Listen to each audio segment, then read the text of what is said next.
Sababu za Yesu kumpenda mwanadamu.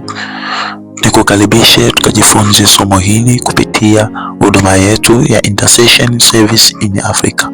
Ninaitwa Yusufu Daudi Chironi. Sababu ya kwanza ya Yesu kumpenda mwanadamu. Yesu alimpenda mwanadamu ili mwanadamu asipotee bali awe na uzima wa milele. Kitabu cha Yohana sura ya 3 mstari wa 16. Neno la Mungu linasema, kwa maana jinsi hii Mungu aliupenda ulimwengu hata akamtoa mwanawe wa pekee ili kila mtu amwaminie asipotee bali awe na uzima wa milele. Kwa hiyo hii ni sababu ya kwanza.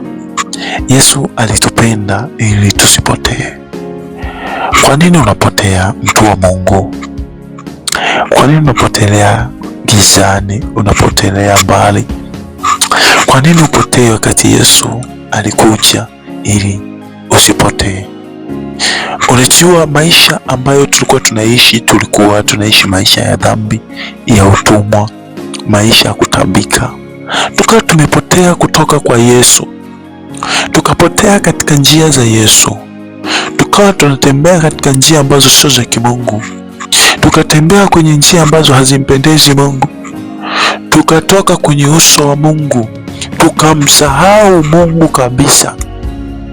Sasa tulivyomsahau Mungu tukawa tumepotea. Sasa tumaini la kuendelea kuishi maisha mema na mazuri na matakatifu yakawa yale matumaini yamepotea na yametoweka, yameondoka. Kwa hiyo Mungu alivyotazama haya, ikabidi amtume Yesu Kristo mwanae wa pekee ili aje atupatie uzima wa milele ili tusipotee. Kwa maana tulikuwa tumepotea, tulikuwa tumegeuka, mioyo yetu na shingo zetu zilikuwa zimegeuka zikifata mambo yetu binafsi. Ila mwanadamu alikuwa hajui kama amepotea. Ndio maana neno la Mungu linasema iko njia ionekanayo kuwa sawa machoni pa mtu, lakini ni njia za mauti. Kwa tulikuwa tunaishi katika njia za mauti, lakini hatujui, tunafurahia. Unajua dhambi ni nzuri, dhambi ni tamu, inavutia na inapendeza, lakini mwisho wake ni mauti, mwisho wake ni jehanamu, mwisho wake ni vilio. Ndiyo dhambi inavyokuwa inapendeza machoni pa mwanadamu. Dhambi inamshawishi mwanadamu atende, afanye, lakini nini maana yake? Mwisho wake ni kupotea. Kwa hiyo Yesu akatupenda ili tusipotee bali tuwe na uzima wa milele. Sababu ya pili ya Yesu kumpenda mwanadamu. Sababu ya pili ya Yesu kumpenda mwanadamu. Yesu alimpenda mwanadamu ili ampatanishe na Mungu tena. Kitabu kile cha Warumi sura ya 5 mstari wa 10. Kwa maana ikiwa tulipokuwa adui, tulipatanishwa na Mungu kwa mauti ya mwana wake. Zaidi sana baada ya kupatanishwa tutaokolewa katika uzima wake. Bwana Yesu apewe sifa. Angalia hapa kitabu kinasema, kwa maana ikiwa tulikuwa adui, mpaka kufika hatua watu wanakuwa maadui. Hakuna watu wanakuwaga maadui bila kuwa na mahusiano mazuri. Lazima mwanzoni kuwe kuna mahusiano mazuri ambayo mlikuwa nayo. Sasa mahusiano haya mazuri yakivunjika, ndiko kunatokea uadui. Na sisi na Mungu tulikuwa na mahusiano mazuri toka bustani ya Eden. Baada ya kumsikiliza adui na kumkosea Mungu, ndipo mahusiano yetu yakavunjika, tukawa na uadui, tukamkimbia Mungu. Adamu anaulizwa na Mungu, uko wapi? Anasema nalijificha. Kwa nini anajificha? Kwa sababu tayari kumekwisha kuharibika, mahusiano yake na Mungu yameharibika, wameisha kuwa maadui.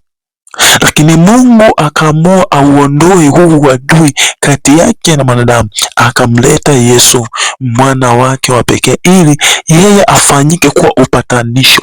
Kwa Yesu akaja kutupatanisha. Kwa Yesu akatupenda, akatupatanisha tena na Mungu, akayarejesha mahusiano yetu na Mungu yale ya awali yaliokuwa yamepotea, akafanyika upatanisho. Nikupe mfano, watu wawili wanapokosana ili wapatane, lazima awepo mtu mmoja wa kuwapatanisha ili waweze kupatana. Kwa hiyo sababu ya pili ya Yesu kumpenda mwanadamu, alimpenda ili aje ampatanishe na Mungu tena, aje ampatanishe mahusiano yake na Mungu yarejee kama ya awali yalivyokuwa. Kwa hii ndo sababu ya pili ya Yesu kumpenda mwanadamu. Kwa uelewe ya kwamba bila Yesu wewe usingekuwa na uhusiano na ushirika ule wa kwanza. Kifo chake kilisababishwa na maisha yetu, kilisababishwa na muunganiko wetu na Mungu. Kwa hiyo hii ni sababu ya pili. Nadhani itakufaa sana na itapendeza ukiishi ukijua Yesu alihusika kwa namna ya upendo wake kukupatanisha wewe na Mungu, kutupatanisha sisi na Mungu. Hii ni sababu ya pili. Lakini kwa huo upatanisho ulifanyika sisi tukaokolewa katika uzima wake, tukafanyika kuokolewa katika uzima wake. Kwa upendo wake ulifanyika kuwa okoleo au ulifanyika kuwa ukombozi katika maisha yetu, katika dhambi zetu, katika njia zetu, katika mawazo, katika fikra, katika mitazamo yetu, tukaokolewa na kukombolewa kwa njia ya uzima wake. Bwana Yesu apewe sifa. Kwa hiyo Mungu akusaidie sana.